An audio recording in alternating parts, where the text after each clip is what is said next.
Bien-aimés frères et sœurs, vous connaîtrez la vérité et la vérité vous affranchira. Ça, c'est pas moi qui le dis, c'est la Bible qui le dit. Mais moi, je vous dis mieux. Vous connaîtrez la vérité historique, notamment celle de vos ancêtres kémites, et vous aurez une vision globale de ce que c'est que la vraie souveraineté politique. J'ajoute, vous reviendrez à la spiritualité africaine ancestrale et vous comprendrez les enjeux de l'indépendance économique. Et pour terminer, vous accepterez votre identité culturelle kémite et vous obtiendrez deux choses. La première, c'est la paix. La seconde, c'est le développement, à une condition. L'unité de toute l'Afrique noire, l'unité de tous les Noirs du monde entier. Otep à tous, bienvenue sur la chaîne des panafricanistes par essence, par conviction et par excellence.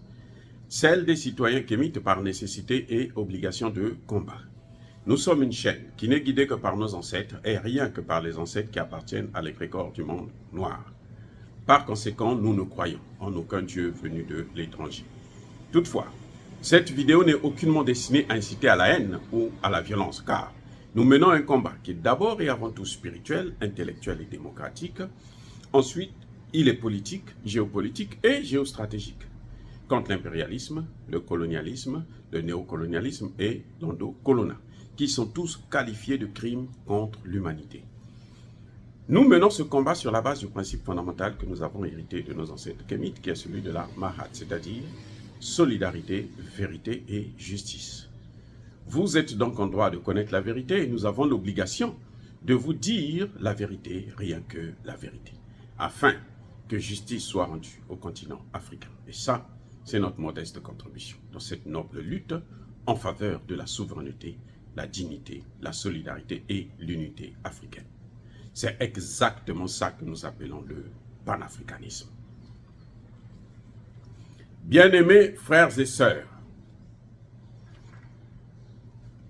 vous vous souvenez du voyage de Macky Sall accompagné de Moussa Faki en Russie, officiellement, pour aller quémander le blé. Mais officieusement, que sont-ils allés faire là-bas? Ou plutôt, qu'est-ce que Macky Sall est allé faire et qu'est-ce que Moussa Faki était parti faire? Ah, bien-aimés frères et sœurs, c'est incroyable. Ça dit que quand vous voulez comprendre ces choses, il ne faut pas regarder seulement ce que nous voyons. Il faut, à travers ce que nous voyons, chercher à découvrir ce que nous ne voyons pas. C'est un exercice très difficile où on se trompe beaucoup. Parce que parfois, vos propres idées peuvent interférer aux idées du grand divin. Parce que c'est lui qui donne l'intelligence. Vous savez, l'intelligence là, on n'achète pas ça dans un marché. Non, c'est gratuit. Mais il faut que lui-même, le Père là, je ne parle pas de vos dieux là, non. Je parle du Dieu des Kémites. C'est lui qui vous donne. Il dit, tiens, tenez. Comme il a donné à Dangote là, qui a mis en place la plus grande raffinerie de pétrole au monde. Et elle est bioécologique. Elle protège aussi l'environnement. C'est incroyable. Donc tout le tralala qu'ils sont en train de faire là, sur la guerre contre l'écologie là, c'est pas nous, c'est eux-mêmes. Eux, ils ont fait parce qu'ils étaient pressés, parce qu'ils prenaient ce qui ne les appartenait pas, parce qu'ils couraient après le développement. Nous allons, selon le rythme du grand Dieu, le Dieu des Kémites. Mais on arrive toujours. Bref, Macky Sall n'est pas allé, en fin de compte, pour le blé. Moi, je vous ai dit ça aussi. Macky Sall est allé pour le blé. Et oui, ça, c'est la raison officielle. Et j'ai condamné le fait que Macky Sall aille quémander le blé parce que je savais qu'il faisait le travail pour les Occidentaux. Il est allé, il a quémandé le blé. Et voilà que récemment, le deuxième voyage, quand il part cette fois-ci avec Ramaphosa, qu'est-ce qui se passe? Moscou leur donne, joue carte sur table. Moscou leur montre, voilà ce qui s'est passé. Macky Sall, vous êtes venu demander le blé ici. J'ai signé les accords. Le blé est sorti. 31 millions de tonnes qui sont sorties. L'Afrique n'a même pas eu 1 million. Donc Macky Sall, vous êtes venu faire le travail pour qui? Pour eux. Ah oui. Après ça, Poutine lui-même, voyant que l'Afrique est négligée, il prend 300 000 tonnes. Il envoie en Afrique. Ils ont encore pris ça. Là, ils n'ont même pas donné une seule tonne. Ils ont tout pris. Ils ont détourné. C'est pour ça que j'ai condamné Macky Sall. J'ai dit non, vous n'allez pas continuer à jouer le jeu des Occidentaux. Et les Africains ne vont pas mourir de faim parce que il y a la guerre en Ukraine. Ce n'est pas votre guerre, ça ne nous regarde pas. Et jusqu'à preuve de contraire, ils ont gardé les céréales, les engrais et tout. Le Mali est devenu la deuxième puissance africaine dans la production du riz. Vous voyez, en un an. Donc, on peut faire ce que l'on veut faire, on peut tout faire. Voilà. Ça ne sert à rien de courir après. Bref, Macky Sall, avant d'aller à Moscou, il est d'abord allé en Europe. Il est d'abord allé voir comment vous l'appelez, Emmanuel Macron. Mais Emmanuel Macron, il savait, les Européens, ils ont des services de renseignement.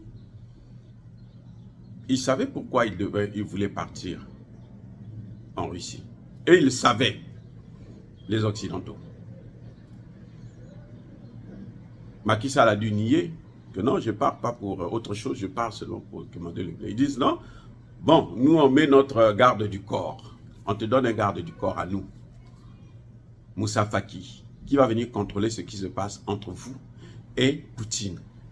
Voilà l'objet de la présence de Moussa Faki lors de ce voyage. C'était fin mai, début juin, à Moscou, 2022. Moussa Faki, on l'avait mis dans les mains, dans la valise de Macky Sall, pour contrôler ce que Macky Sall va faire. Parce qu'il savait que Macky Sall ne partait pas pour le blé. Le blé, c'était la raison officielle. Mais officieuse, là, c'était autre chose.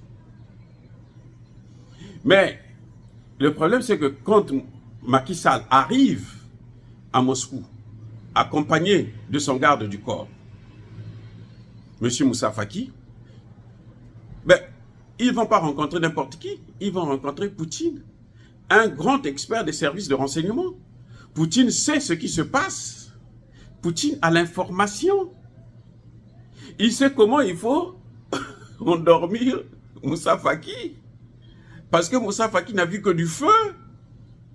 Moussa Faki n'a rien compris de ce qui s'est passé. Macky Sall a signé des accords, a négocié plutôt, avec Vladimir Poutine pour accueillir la capitale sous-régionale des BRICS dans son pays. Vous comprenez maintenant pourquoi Macky Sall était parti à Moscou? Ce n'était pas pour le blé. Le blé, c'était la raison échappatoire. Mais il ne pouvait pas partir là-bas en période de guerre. On allait tout de suite dire que non, tu soutiens la Russie. On allait lui faire tous les problèmes du monde, puisqu'il faut isoler la Russie. Donc, qu'est-ce qu'il fait? Il trouve un sujet. Je suis le président de l'Union africaine. L'Union africaine a des problèmes. Donc, moi, je pars pour régler les problèmes de l'Union africaine. Et il s'en va. C'est là que les Européens ne peuvent pas l'arrêter. Les États-Unis ne peuvent pas l'arrêter, puisqu'il part pour l'Union européenne. Il a été mandaté par les chefs d'État de l'Union européenne. Et plutôt l'Union africaine, pardon, excusez-moi. De l'Union africaine. Il a été mandaté par les chefs d'État de l'Union africaine. Il a été mandaté par ses pairs.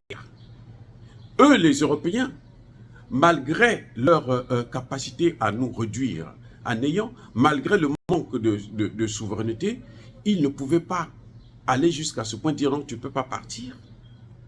C'est nous qui souffrons de faim.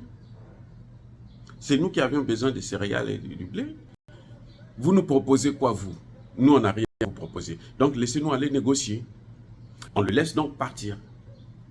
Mais on prend la précaution puisqu'on sait que il a l'intention de parler d'autre chose avec Poutine. On met donc Moussa Faki dans ses pieds. Et quand il arrive, il joue les deux grands joueurs. Mais Macky Sall a été Premier ministre. Poutine, c'est un homme du KGB. Il a été l'un des meilleurs officiers du KGB. C'est d'ailleurs ce qui l'a propulsé à la présidence. Donc, qu'est-ce qu'ils font? Eh bien, ils vont tourner Moussa Faki en bourrique. Il n'a rien vu que du feu. Et ils vont traiter le dossier du Sénégal comme capitale des BRICS dans la sous-région. C'est pour ça que vous allez voir que, comme Macky Sall revient du Sénégal, on a beau l'insulter, le mendiant, oh, c'est pas grave, il accepte. Nous autres là, on vient d'insulter le pauvre, alors qu'il faisait quelque chose de bien pour nous.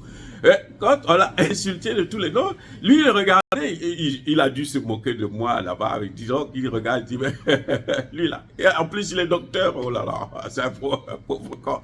Mon frère, tu n'as rien compris, cadet. Je dis, oh, qu'est-ce qu'on fait? On accepte, mais au fond, en octobre, il signe l'accord où les BRICS doivent venir au Sénégal. N'est-ce pas une grande victoire pour Macky Sall? N'est-ce pas une grande victoire? Même si on ne l'aime pas, on a beau haïr la gazelle, mais il faut reconnaître. On a beau haïr plutôt le lièvre, on dit chez nous, on a beau haïr le lièvre, mais il faut reconnaître qu'il court plus vite que les autres. On a beau haïr Macky Sall, il faut reconnaître que là, il a marqué un point. Il est avec le plus grand espion, le plus grand cheval de Troie des Européens, de la France-Afrique. Mais il arrive quand même à jouer un tour de passe-passe. Il n'a rien compris et il signe ses accords. Voilà la victoire. Voilà l'objectif du voyage de Macky Sall en Russie. Et ce sont ces acquis-là que les Occidentaux voulaient détruire lorsque il y a eu le mouvement d'Ousmane Sonko. C'est ça qu'ils voulaient. L'objectif, ce n'est même pas d'amener Ousmane Sonko au pouvoir. Ils s'en fichent d'Ousmane Sonko. Vous croyez que les Blancs, ils vont pleurer pour Ousmane Sonko? Ils vont se mourir pour Ousmane Sonko? Vous croyez à ça? Mais attendez, il y a quelque chose qui ne va pas en nous. Ils s'en fichent. Mais ils se sont servis de lui. C'est lui qui n'a pas compris avec ses conseillers. Il a de très... Je vous ai déjà dit, Ousmane Sonko a de mauvais conseillers. Voilà là où on l'a amené. Donc leur objectif, c'était faire une révolution de couleur. On va vers une période de transition. Et dans cette période de transition, puisque c'est nous qui allons contrôler, et probablement on va amener une mission des Nations Unies. Puisque celle du Mali s'en va, on va trouver une autre en Afrique de l'Ouest. Et ils nous allons contrôler le pays. Comme ils ont fait en Côte d'Ivoire. Qu'ils contrôlent la Côte d'Ivoire. Vous avez encore une mission des Nations Unies en Côte d'Ivoire? Il n'y en a plus. La mission des Nations Unies était là pour faire seulement ce que occuper le pays. C'est tout. Oh, félicitations au président Macky Sall pour avoir stoppé tout ça, pour avoir protégé le Sénégal, pour avoir protégé l'Afrique. Parce que si le Sénégal tombe, c'est l'Afrique qui tombe avec. Eh oui. Parce que s'ils occupent le Sénégal, ils ont déjà la Côte d'Ivoire. Ce serait encore plus dangereux pour le Mali et le Burkina Faso. Donc, c'est pour ça que je salue la décision de Macky Sall de ne pas se présenter. Même si j'aurais bien voulu qu'il puisse prendre un troisième mandat. Je le dis ouvertement, j'aurais bien voulu. Par rapport à ce qu'il avait fait, je voulais qu'il puisse asseoir tous ces acquis-là lui-même. Mais bon, je pense que la décision qu'il a prise n'est pas aussi mauvaise que ça. C'est pour éviter les troubles. Il a pensé que s'il fait un passage en force, les autres vont plonger le pays dans une situation qu'il sera difficile de se relever. Dire cela, c'est inciter à la haine ou à la violence, non. Encore une fois, Yaba colère ve Yamalembe. Soyez bénis, abondamment bénis, par le Dieu des Kémites et par nos ancêtres angélisés. Je persiste et je signe. Mais que tous ceux qui persécutent le continent africain le pillent et le déstabilisent. Qu'ils soient noirs, blancs, chinois, arabes, indiens, ou qui qu'ils soient maudits, punis, foudroyés, neutralisés, effacés, écrasés par le Dieu des Kémites et par nos ancêtres angélisés. Vive l'Afrique éternelle, j'ai dit, j'assume.